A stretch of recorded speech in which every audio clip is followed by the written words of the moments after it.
Mountain high, a valley low, I'll sing out and remind my soul, I am yours, I am forever yours. Amen. Y'all can be seated.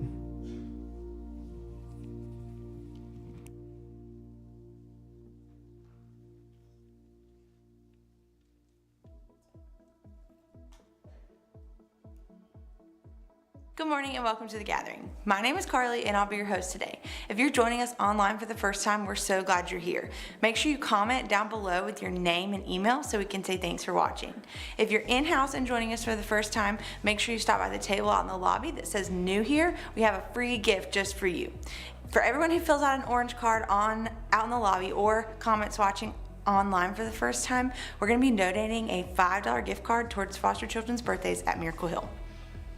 We had a great Feast for All lunch on Thanksgiving Day. Thank you to everyone who came out and helped us serve and made this event possible. Next Sunday is our Advent Night of Worship. That starts at 6:30. It's a family night of worship, so we invite you guys to attend and join us as we set our hearts for the holiday season. We're so excited about that. December 9th is the Fountain Inn Community Christmas Shop that we are helping host along with several other churches right here in our community. Families pay $10 per child and that goes towards $100 worth of gifts. The money that participants pay goes towards another charity, and we believe this, along with the structure of the shop, puts the dignity back in Christmas. We are collecting toys now. We have an Amazon wish list as well as a sign-up genius for you to volunteer at this event. So if you'd like to get involved, you can find those links on our Capstone app, social media, the Capstone Corner, and we are so excited about this year's Christmas shop. Let's jump into today's message with our vision and teaching pastor, Walt Tanner.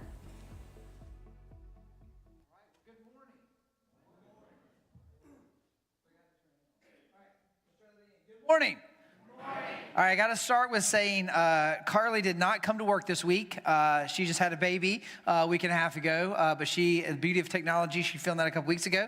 And so we're really excited about Big John and Carly and John Carter. And so she has the rest of the year off. And so I want to let you guys know she did not work this week, as many of you did not. But it's been an amazing week. Hopefully you got to spend some quality time with your family or your friends. You were able to get maybe some shopping done, check some boxes with Black Friday and Cyber Monday maybe tomorrow and all the good things. Great weekend of football. Glad you Alabama fans are here for the prayer that got answered for you for 4th and 30. And so that didn't sound good, right? But us Carolina and Clemson fans can be friends again after that 12-hour stint where we weren't able to be friends, but now we're friends again. And so it's just been a good weekend. And so this weekend, here's what we're going to do. So normally we don't get this. We have a series, then Thanksgiving, and a lot of times we go right into Advent.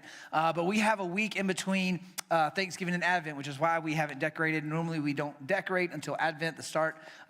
So we've got a week to just kind of exhale and just kind of catch our breath. And so what we're going to do is we're going to spend today talking about what's been going on, what's going to go on the rest of the year, and then you guys helping me get ready for January 2024. And so we think this is important because a lot of times we put announcements up, and there's a lot you're going to see, and we're going to talk about today. But we really want you to understand the why. We want you to understand why we're doing what we're doing, from parking lot to Christmas floats to the parade, all the things that we never do anything just to do it. We're not the type of church to go, well, we've always done it, so we should do it. Every year, we sit down and go, do we still need to do this? And sometimes, and you'll hear today of, well, we used to do it and we've stopped, but let's bring it back. And some things we've always continued to do, it still goes with our mission and vision. So there's always a why, there's always a reason that, and we want to emphasize that. Another thing, one of my prayers was back in November, I asked our staff, hey, what do you want to see by the end of the year? And one of my prayers was to get people plugged in. And because we've got a lot of new people who started hanging out with us in 2023. And I really believe in these next couple, especially these next 4 weeks, there's going to be tons of ways for you to get to know people. There's going to be tons of ways for you to help out. There's going to be tons of ways for you to chip into the mission and vision of Capstone. And so we just want to take a week and go, hey, it's going to sound like a lot, but we really want you to hear the why. But we also want you to begin to go, okay, this is why they do this. This is why they're repaving the parking lot. This is why we're going to have 3 Christmas services. This is why. And so let's start with kind of what's been going on. If you've been with us since Labor Day, you've noticed a little change here on the campus. And you've noticed, and nobody believed me when I said this, when I said there will literally not be an inch of dirt that won't be touched or moved. They're like, yeah, right, it can't be that much. No, every inch of dirt has been moved, turned. There has been so much that has happened here in the last 8 weeks. So as you can see, as a reminder, this is kind of the end goal. So one of the first things of phase 1 was we had to flip our parking lot. So you now see the new big parking lot over here. You see the parking lot that's coming this direction in front here. And the goal was, it was supposed to all be done by Thanksgiving. We didn't make it. Due to a fact, there was a power line where we stopped paving right there. We had to wait on, we don't want to throw anybody under the bus, Duke Power, but we had to wait for somebody for 6 weeks to bury a power line. And so they did. And now we're actually, hopefully the next 2 weeks, you're going to see that finished up. And this is the way it's going to kind of shift. It's going to shift our parking. This is going to become a very large entrance right here. We're going to add AstroTurf. It's going to make a very nice outdoor gathering area. Ultimately, it's going to become a play area for our kids. But right now, it's going to become a very nice outdoor gathering space. And so this is going to be a main entrance for our first-time guests, for our handicapped folks, so they don't have to walk a mile like they are right now, and then also our senior saints, and then people without kids. So you could come in this direction. The big parking lot is for the majority of you who all have kids and continue to have more kids. We've got kids due every week this month. So we're going to have a whole load. And so we got tons of kids. So all the parents, because Capstone Kids entrance will be down that direction, and anyone interested in heart healthy parking will be down this direction. And so you begin to see what we're calling the runway. You see that big, long area. That's right now it's going into a big piece of grass, but that will go into the lobby. And so we're calling that the runway because it will run you into the lobby at one point. But right now it is not. And so this is the end goal. So if you're new, this is why we flipped our parking lot. To make room for a new lobby and a new gymnasium that we will be moving worship into in the next year or two. And then also large green space that you see there. Everybody keeps asking, why is there so much space in between Capstone Kids and the sidewalk? Remember, we're going to be putting a playground, green space, and they're like, people keep driving by and they're like, man, you guys did an amazing job. Why are the sidewalks so big? Remember our goal. Our goal is to create a community center that a church meets in. We want it to feel like a park. And so in the next couple weeks, you're going to begin to see trees go up, mulch go, you're going to start seeing plants go in, and you're going to begin to see it look like more like a park. And so this is our goal: is that we got these large, and we ultimately believe there's going to be not only hundreds of people, but maybe thousands of people here one day. And so there only maybe be 200 people here this Sunday. But there could be one day where there's 500, 800, 1,000 people here on this campus, and that's what we're planning for. And we want this to be an amazing campus, again, that is a community center that a church meets in. And so that's what you see going on. Now, some of you kind of asked, you've complimented. I mean, it looks really good, really excited. It looks amazing. So what's next? Well, so our budget for this was $1.2 million, and we have gotten every bit of penny out of that. We've hit a few snags. We might go over budget a little bit, but won't be too much. And so the idea is that we would pay this off, but because of your advance to kingdom giving, it has gone really, really well. And so we're hoping to be able to pay that off by Easter. But also, here's what we're open to. If we can pay it off by Easter, that's great. If it takes us till summer, we're okay with that. If it takes us to the end of the year, we're okay with that. Because here's why we did it the way that we did it. We want to pray for rain, and we want to be ready for the harvest. And so in God's timing, we're making room. In God's timing, we're setting up for what God has next. And so what we see on that horizon is us growing out of this space.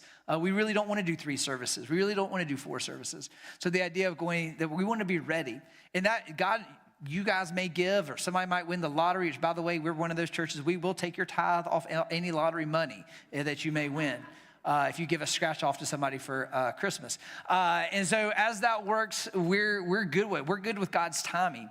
And so that's exciting. So once we pay it off, we'll move forward with beginning to build the gym and the lobby and all that good stuff. So I will tell you this, there's several variables that will lead to the next step of us kind of getting everything ready for that. One is advance the kingdom giving, which you guys are going above and beyond. Remember, we had a 36-month window to raise $1 million. You guys are almost up to $400,000 that we've raised in less than a year. So we're ahead of schedule on that. That's the good news. The bad news is, for the first time in 15 years, we're not making budget. And so, good news, you guys have given, and generosity have been more money than we've ever imagined. But also that we haven't seen those tithes and offerings. There's different variables of that. Inflation, we've had some families leave, but we've also had new families come.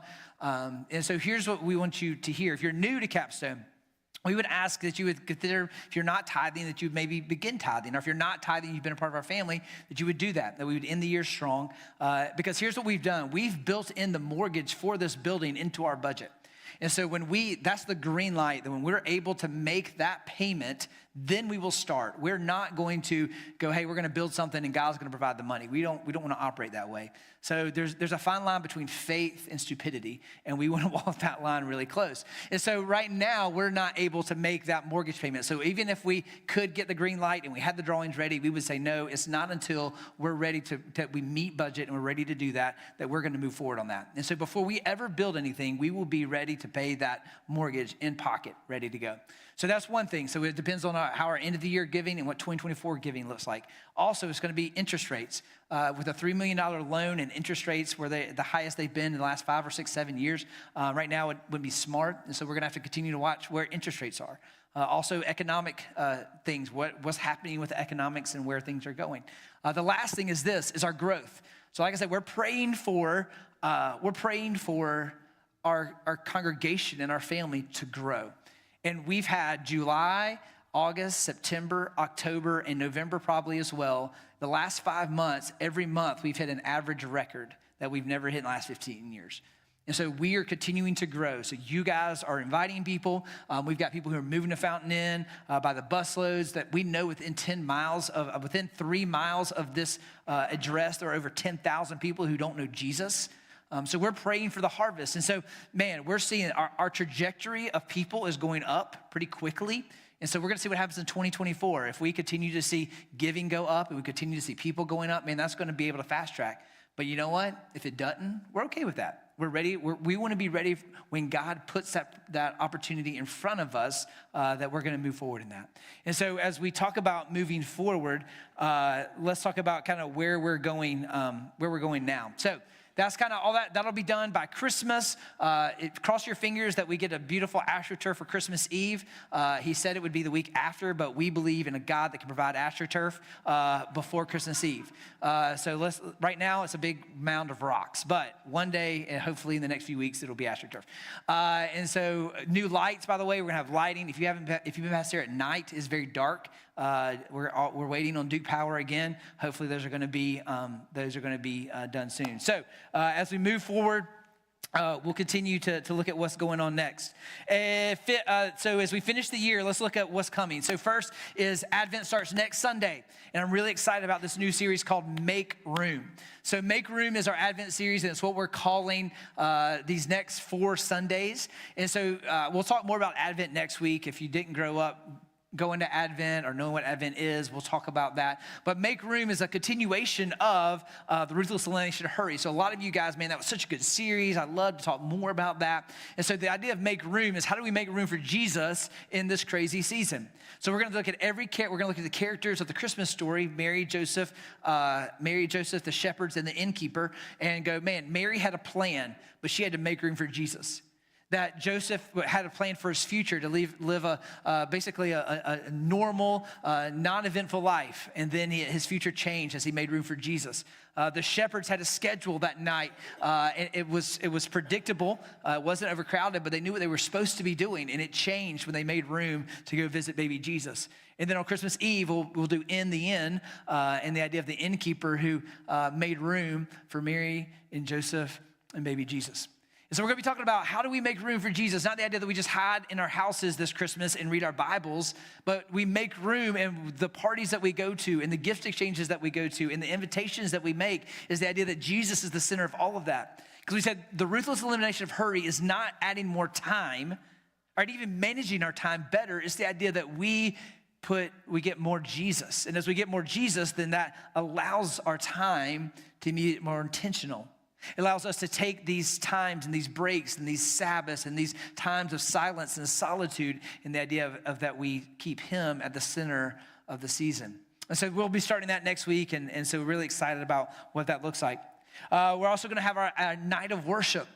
If you're new to Capstone, this is something we do every first Sunday of Advent. We do a night of worship, and it's family. So we'll have all the kids in here, and it's a time where we're going to sing songs. We're going to sing worship songs, Christmas carols. We're going to take communion together, and it really is a time where we want to get intentional and focused on, hey, less as we go into consumerism mode, as we go into holiday rush mode, as we go into stress level mode. How is it that we can prepare our hearts that Advent is expectant waiting?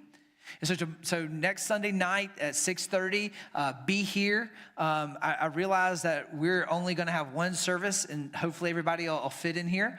So we're excited about having a full room because there have been some years we've done it. I mean, there's only been like 50 or 60 people here. Last year, I'm pretty sure we had close to 200 people in here. So really excited that you would be able to come and hang out with us on Advent, this night of worship, and what that looks like as we celebrate coming together. So that's next Sunday, getting everything ready kind of for you and begin to kind of, as you make your schedule, begin to write these things down. All right, another thing. So several years ago, we had an epic float in the Christmas parade. It was a giant train. Shout out to Steve Allen and all those people who helped build that thing. We won awards. I'm still waiting for that trophy from the city. But we stopped doing it because it honestly took a lot of work and we just weren't there. And so we kind of hit a pause on that. But this year, we're bringing it back. So we're bringing back the Christmas float. It's not going to be a train this year. It's going to be a gingerbread house. There's going to be some guests on it that are going to be dressed up as gingerbread men and women. And there's going to be music and lights. Shout out to IPCO who's sponsoring it. And we're inviting your kids to join us. So we love for you to be able to talk to Laura and say, hey, I want to walk alongside. The itty bitties can ride on the float and they can be in the gingerbread house. It's going to be really, really awesome. And so one, we hope that you can engage in that and begin to get to know some people. But two, if you're new to Fountain Inn, let me tell you how Fountain Inn does a Christmas parade. I learned this when I moved here over 15 years ago. It's not on Friday night. It's not on Saturday. It's not on Sunday. It's on Wednesday night. We're shutting the whole place down, all right? So they shut the city down. And so if you're like, oh, I'm just driving to work, wrong. You can't go down Main Street. I mean, there are gajillions of people that make up Fountain Inn will be here. So Wednesday night shuts everything down. No churches are meeting. All the stores shut down Main Street. 4 o'clock. Don't try to go on Main Street. Get here early because there are tons of people who will be there. I'm like, where are all these people from that line these streets and fight each other for candy like they're homeless or something? But man, they get out there, and it's one of the things Chris and I have, we always talk about is like when we look out and we see the sea of people. I mean, it's amazing when you look at our city, and especially if you walk on the float, just take in all the people and look at all the faces. And it's like when Jesus looks out and he looks out and he says his heart breaks and he weeps because there's sheep without a shepherd. That a majority of our town, you're like, well, everybody goes to church here. No, they don't. That if we knew the stories behind all the doors, if we knew the marriages that were barely hanging on, if we knew the poverty that some of these families were living in.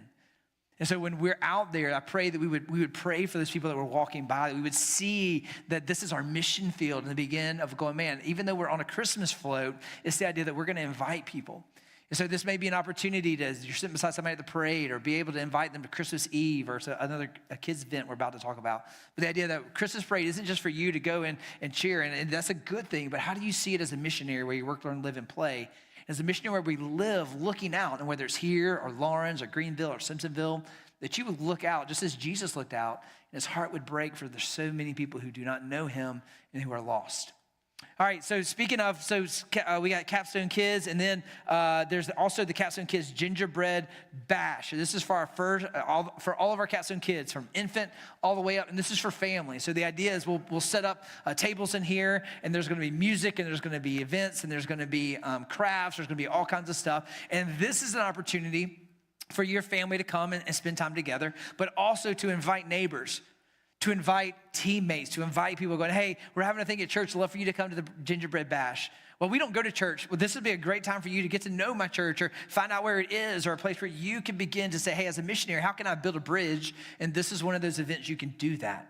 And so the Gingerbread Bash, come the 16th from 10 to about 11:30. Come hang out in here. You can sign up on the Capstone app. Somebody did ask me after first service, how do they sign up for the app? Go to Google Play Store or the Apple Store. Just type Capstone Church app, and it'll come up. You'll see our logo. So you can do that on there and really encourage, if you're like, well, I don't really know anybody, this is a great time to come. You'll meet other families, moms, dads, grandparents, other kids who will be here. It's a great way to make a connection. And so the Gingerbread Bash will be here. So RSVP, so we'll have plenty of seats and supplies. And then next, Christmas shop. You heard Carly talk about it. Thank you for those of you who picked up the tags. You've already brought bikes in. You've brought games in. Thank you for everybody who's bought Amazon wish list. And man, the UPS guy, he brings in armfuls of gifts every day because of you guys just simply ordering it and being delivered here. We still have more stuff out there. If you would like to pick something up, you can still go on the wish list. On Monday, so tomorrow, you will be able to sign up to volunteer. So here's the thing. We're going to need people to set up and turn the gym into a winter wonderland, to create a shop. We're going to need people to be there. We're going to need people to help wrap. We're going to need people to be store shoppers. We're going to need lots of people to help. And Capstone's not the only one doing this. We have numerous churches who are helping, but we love for you to help us. Well, Walt, I've never done anything at Capstone. This will be a great first. This will be a great first to get to know other people. This is a great first to help out and buy a gift. Take your kids shopping, like we got Hot Wheels, and so Trevor's really excited to go and buy Hot Wheels for someone else. Teach your kids generosity. This is a great way for you to do that. The Christmas shop is happening in a couple weeks. Oh, if you do get a tag, try to get it here next Sunday, because the following week we'll be setting up and getting everything up there. So next Sunday, if you got a tag, bring that stuff here. And then last but not least is Christmas Eve. So last year we had 2 Christmas Eve services. We had so many people. We had over 400 people in 2 services. Something that happened I've never seen in all of my years of church world. And I've been in church world for 45 years. And the idea that we had 2 different people light someone's hair on fire. All right, so it wasn't like Michael Jackson, Pepsi commercial. Some of y'all don't even know what that means. It wasn't that kind of fire, but I was like, what is that smell? And because some gave their kid a fire, and they came up here and took pictures, and they got too close to the Advent candles over here. So we were space it out a little bit. All right, space it out a little bit. So now it's on Sunday, so we're giving the 10 a.m. option. So before lunch, you could come, knock out Christmas Eve service, sing the songs, light the candles, do all their identical services, all family. So we'll have stuff for the kids. We'll give things out. So you'll want to make sure you're here for that for 10 a.m. Or you're like, well, we're going to sleep in a little bit. We're going to come to the 4 p.m. We can go before dinner. That's great. Or you're like, hey, I don't really have anything that night, or we're doing something in the morning or that evening or that at lunch. You can come to the 5:30, or you want to avoid the crowds. I believe the 10 and the 4 are going to be the most crowded. I believe the 5:30 will probably be the least crowded. And I'm not going to be at all of them. I'm only going to be at 2. Chris will be at 1. He'll lead 1. And then, again, the same band. We don't want everybody to have to be here for 3 services because we want everybody to be with their family and be able to what that looks like. So we hope you guys will be able to be here. But this is what I want to say. I believe Christmas Eve is surpassed Easter as a time to invest in inviting people. Because that is when everybody celebrates Christmas. So the nostalgic of Christmas Eve and the candlelights and the Christmas carols, this is a huge opportunity for you to invite people. And so is there a neighbor you can invite, or a coworker you've been praying for, or somebody that you've been sharing the gospel with? And say, hey, I'd love for you and your family to join us on Christmas Eve, because I believe it has surpassed Easter, and I believe it is a time when people are most open to the gospel. And I really believe we have to take those opportunities to go, hey, so that's why we're doing 3 services. We want to make plenty of room for as many people as possible to hear, see, and experience the gospel. That's what we do every Sunday, but specifically on Christmas Eve on a Sunday, that you would be able to help us with that. And so Christmas Eve is a couple weeks away, 4 weeks away, so help us do that. All right, and then last but not least, we do not meet on the last Sunday of the year, the 31st, so New Year's Eve. And basically, it's just a Sabbath Sunday. And we talk about just taking time off for our Capstone kids, leaders who are working so hard every single Sunday. When we have 60, 70, 80, sometimes almost 100 kids back there, to our production, to our band, to our staff. It just allows us to kind of take some time and just enjoy the holiday season, but also gear up for 2024, gear up for our 15th birthday that's going to be happening on the 16th. And so we take that Sunday off. So you know what? If you want to go to Cracker Barrel, go worship at Cracker Barrel. Amen. It's beautiful food there. If you just want to go on a hike and a walk, and that's what you want to do that Sunday morning, do it. If you want to watch your favorite preacher on TV or internet, do that. But that's just a Sunday that we take off. So just want to kind of let you guys know about that. All right. So that's the end of the year and leads us into January. So here's where I need your help. We're going to do a new series in January. It's going to be called Abide. And it's all going to be about spiritual disciplines. And so spiritual disciplines is the idea of this, of what does it mean to be a disciple?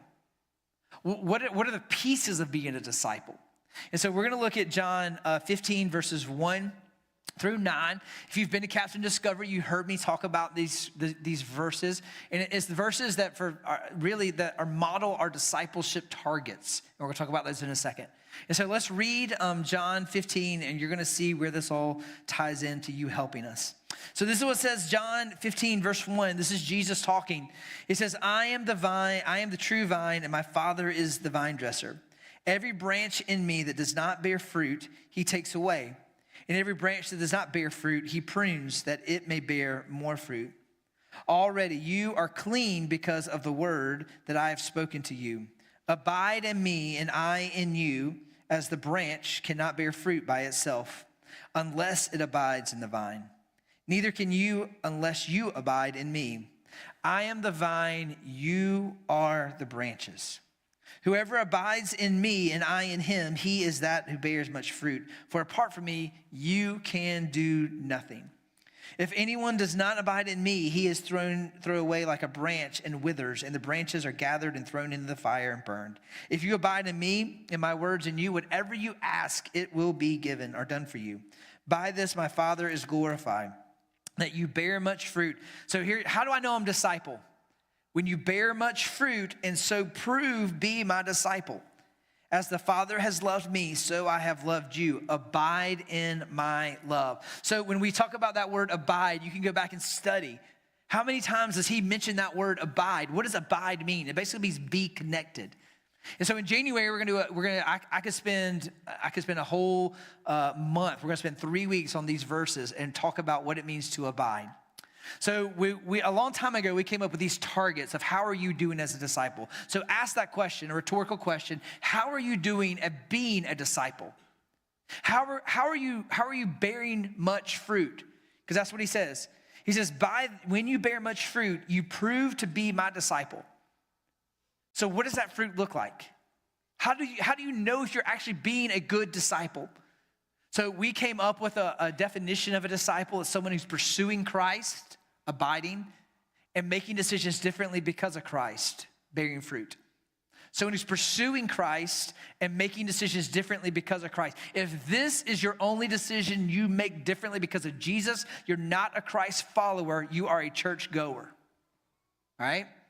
So how am I on a daily basis making decisions differently because of Jesus? So we came up with 3 targets. I will go ahead and confess, we have not done a great job of keeping these targets out in front of you. We talk about them in Captain Discovery, but really we don't do a good job. So in 2023, one of my things is I want to keep this in front of you.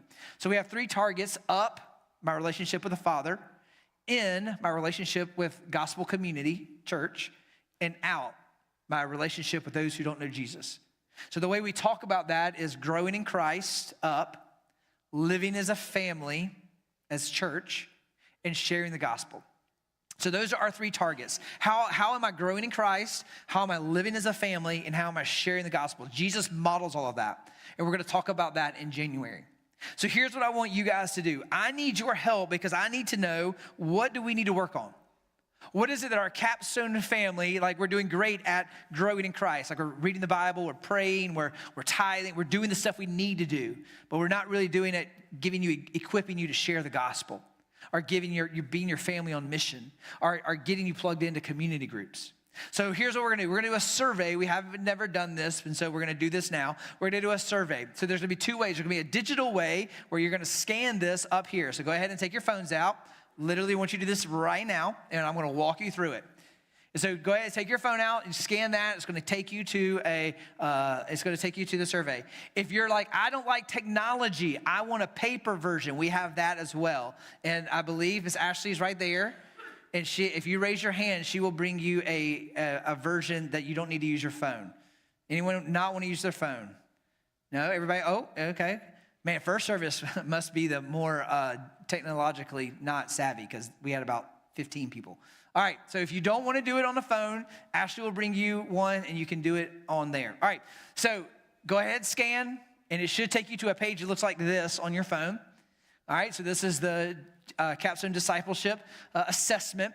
So first of all, this is anonymous. We don't know who does it. Second of all, this is going to help us, and we're going to break you down by age. We're going to break you down whether you're a partner or not. We're going to break you down whether how long you've been hanging out at Capstone. This is going to help us go say, oh, our Edge students they're doing well at this, at reading the Bible. But man, our Edge students really need to learn more about praying. Or man, it seems like our young parents, they need some more parenting things. They need some more tithing lessons where our those who've been in church longer, they get tithing. So this is what's going to help us. So we're going to break you down. So first, we're going to create a profile. So we're going to hit next, and you're going to get there. Hopefully, this isn't controversial. You're just going to put male or female, okay? That's the only options right now. And so we're going to do male or female. Depending on the world, that can be controversial. All right, so the second thing is this, is your age. So you're going to put, I am 12 to 18, or 36 to 45, or 56 plus this year. Now, someone got mad that I put 56 plus, but that is the older range here at our Capstone family. We make up a lot of millennials, a lot of 30-somethings, a lot of 20-somethings here. So go ahead and click that. What's your age? And then this, I can be described as a partner. So you've gone through Capstone Discovery. You're a partner. We have higher expectations of our partners. You just attend Capstone, which means you've just been hanging out here, worshiping with us. You consider Capstone to be your church, or you're still looking. And you're just kind of hanging out with us right now. You've been with us maybe a week or two, a month, maybe a couple months, and that's kind of where you're at. So where are you? I can be described as a Christ follower, which means, again, I'm pursuing Christ, making decisions differently because of Christ. Or you're like, hey, I'm learning about Jesus, so I'm kind of growing in my relationship, but I'm not there yet. Or two, you know what? I don't really know. I'm on the fence. Which, by the way, we hope there is someone like that watching, or they're in here.